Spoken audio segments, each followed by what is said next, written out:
had to repeat nursery school because came in with the idea that my name was Jimmy Ungen.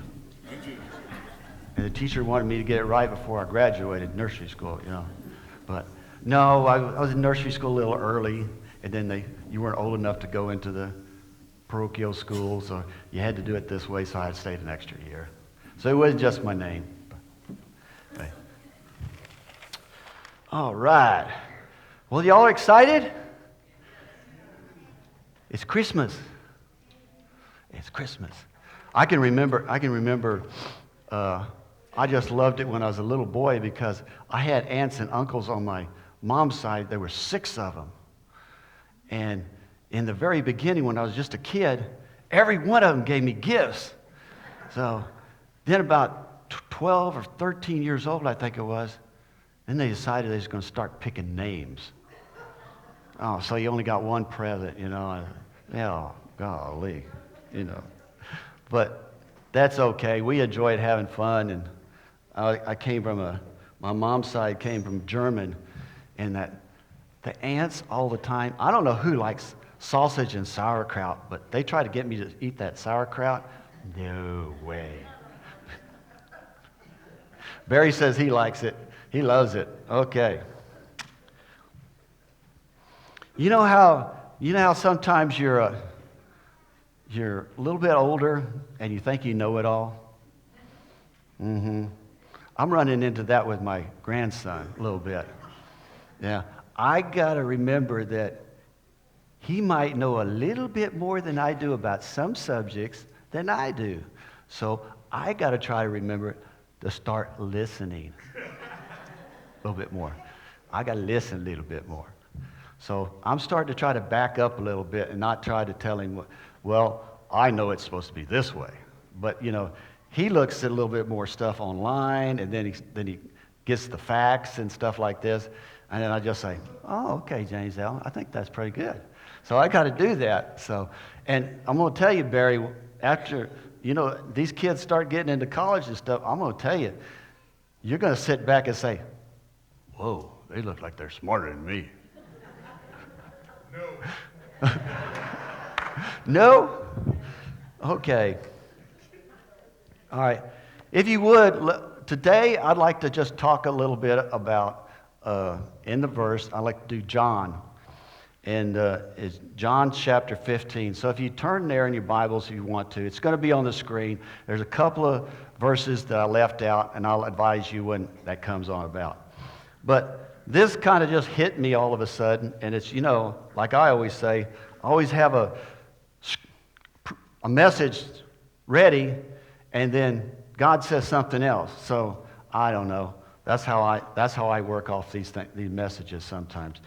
Okay, chapter 15, verse 1. I am the true vine, and my Father is the gardener. When I retired from City Public Service, there was about 3 or 4 or 5 years that I worked with a friend that he was in lawn business. So we had to do some gardening. There are certain ladies that we had to do it for because they didn't want to do it, and especially he was already tied in with the ladies as far as doing that stuff. So if you can picture a bush, the best thing is a picture like a bush. I picture a bush, the vine and everything. But then when it's, you got the leaves right here, and then there's branches sticking up right here. Well, you want to prune that branch because it's not producing anything. So you need to cut it back. In verse 2, he says, He cuts off every branch in me that bears no fruit, while every branch that does not bear fruit, he prunes, so that it will be even more fruitful. And the prune word clean, okay? That's cleaning. So what he actually does is he prunes our branch. And if we're not producing a certain length or something like this, he prunes it a little bit. I believe he's just trying to back us off a little bit because we're already in God. Okay, we'll get into that a little bit more. You are already clean, prune, because of the word I have spoken to you. So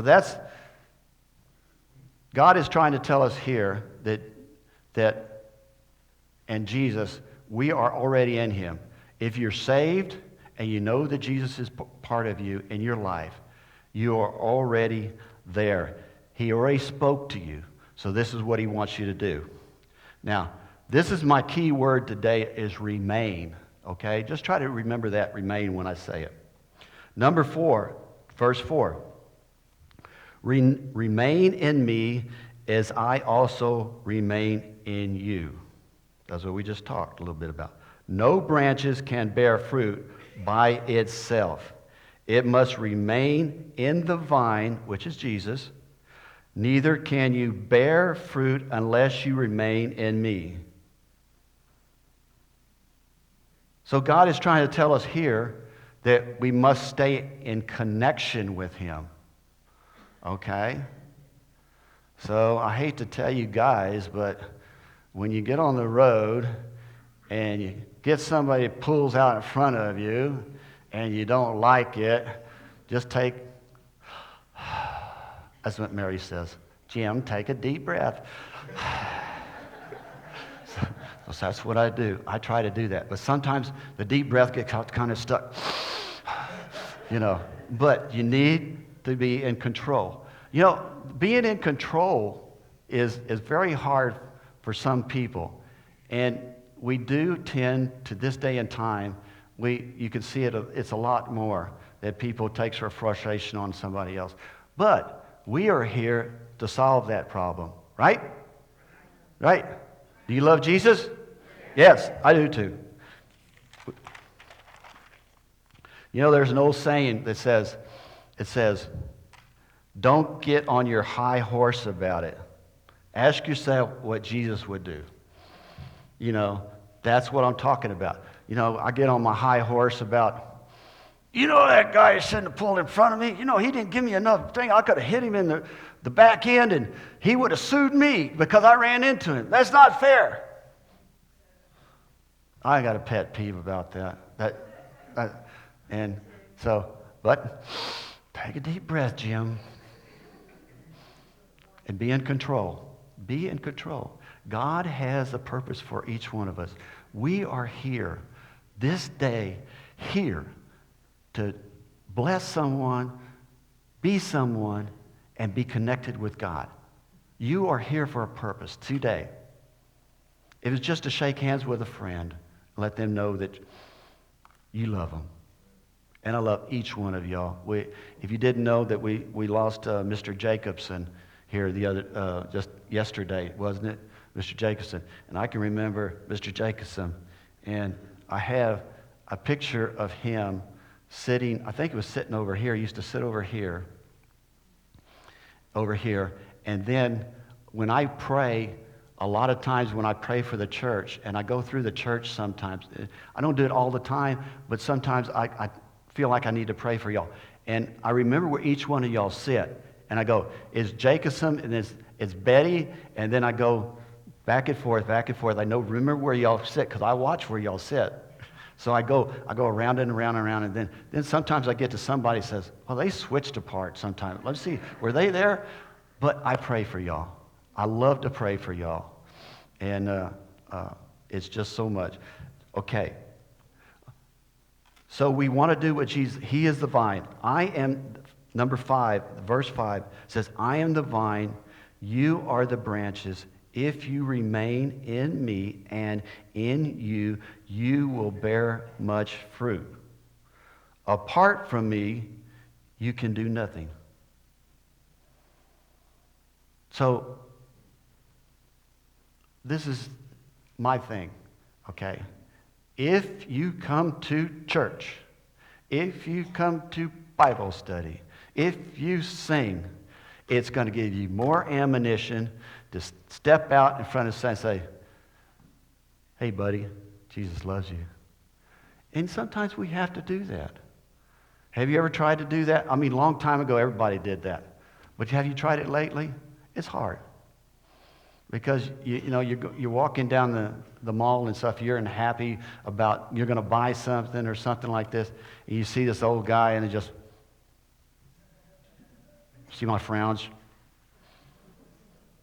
Mary says don't do that no more because it makes you wrinkle. But you see guys walking down the mall doing that, and why aren't they happy? You kind of want to just step out and say, do you love Jesus? But I'm going to tell you, when you're in God's life, if you're connected to the vine, and if Jesus, the Spirit, leads you to talk to that man, you should talk to that man. Go and do it. And this is what I'm talking about. As you remain in Him, you're going to have that spirit and that fulfillment that you need to go talk to that person. And even if it's, just think about it. And turn around and go talk to him. And just tell him, hey, sir, Jesus loves you. Be bold. Be bold. Can you do anything about it? Yeah, he can bust you in the mouth, but at least you did what Jesus told you to do. One day I told you a long time ago, but there was a guy that was pushing his baby boy in a carriage, one of those buggies, and he was going down San Pedro. His wife was following with all the diaper bags and all that kind of stuff. He was pushing everything, and God let me say, you ought to give that boy some money. He looks like he's really in tune with the wife and the child, and he's taking care of her. Because, you don't see that a whole lot anymore. Like, some families don't get together and stuff. Families split and all that kind of stuff. But I had to drive around 3 times before I could get to him to give him the money. But the Lord was leading me to do it, and I did it. I chased him down. So the Lord's leading you to do something. And by the way, today after service, we have the agape bags ready if y'all want to take one. Okay. I'm supposed to say that later on, but I heard it now. So thank you. I got it out, Debbie. Thank you. Okay. As the Father has loved me, that's 9, so I have loved you now. Remain in my love. How many of you love Jesus? Do you love him enough to remain in him? Yes. You don't have a choice. If you accepted Jesus Christ, you're going to be in Jesus Christ. Are you going to be a bad branch? Or are you going to be a good branch? And that remains in you because you're the one that does the fruiting of the leaves. So don't be a bad branch, and God the Father has to prune you right there, so sprout some leaves, okay?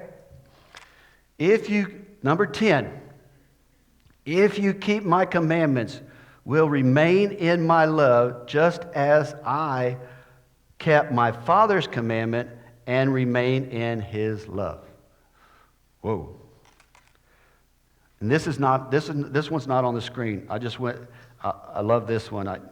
This is what came up after I did this. It said, Matthew 22, verse 37, 38. This is what Jesus replied.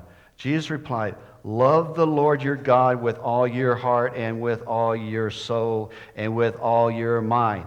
This is the first and greatest commandment. And the second is like it. Love your neighbor as yourself. Woo! That's a mouthful. Because I know some of y'all don't like your neighbors. They're kind of weird, But you must love them.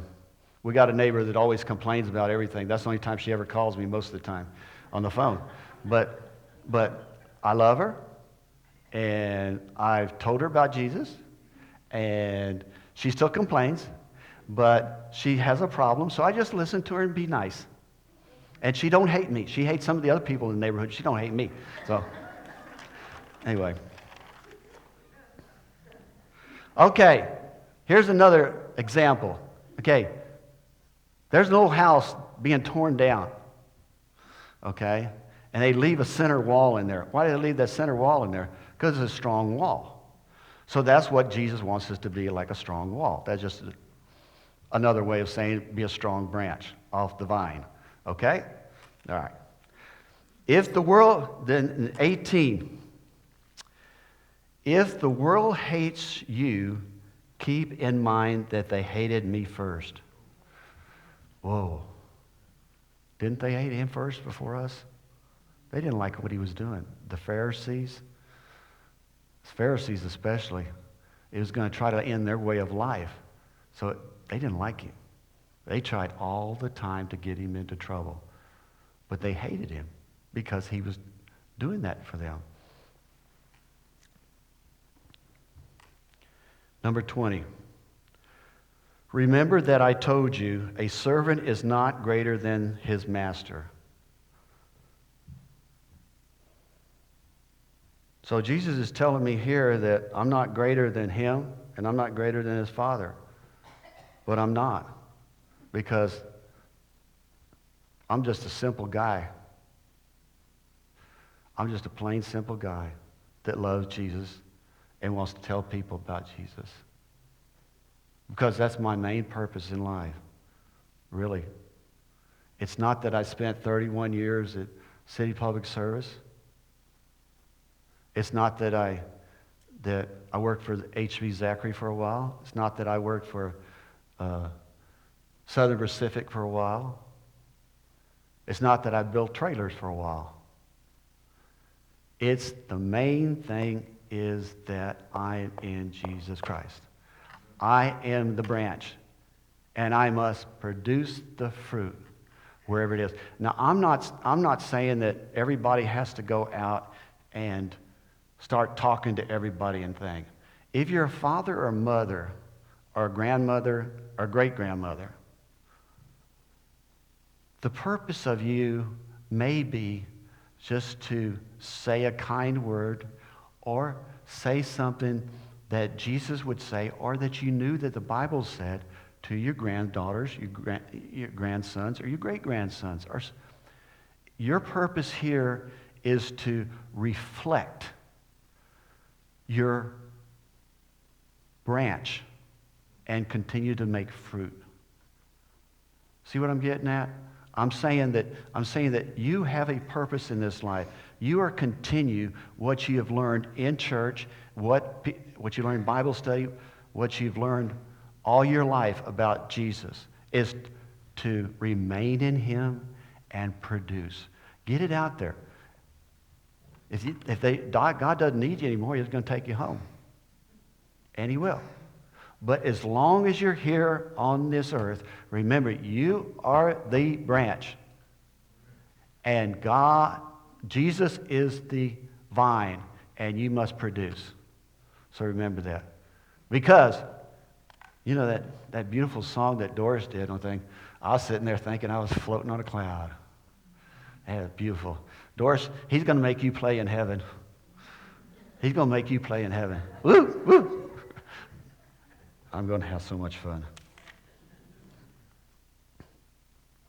There's a song, Who am I? Who am I that a king bled and died for? We are the branches to bear fruit for him, to tell them to love him and tell them how to be saved. That is our main purpose here in life as Christians, to spread the word. So remember, especially this season of Christ being born, like Billy said a while ago, that there's some people that didn't even know about that manger, what it was all about. You know, my mother-in-law, ever since I've been in the family, how long have we been married? 43 years? 43? Got it. See, I got it right here. 43. So, anyway. She and her husband had always, every Christmas, read the Christmas stories. And now she's had some of the grandkids, right? A lot of my sons and daughters read it, and some of the other ones, the cousins and stuff, had read it. And then now she's letting the grandkids read it, and it's starting to go trickle down. It might even be one of her great-grandchildren that read it pretty soon. She's 93, but she always sees that that's read every single Christmas and what it meant, you know. But that's the purpose of our lives. Stay, branches, stay. Produce fruit, branches. Stay in the vine. Okay. We're going to do the Lord's Supper now.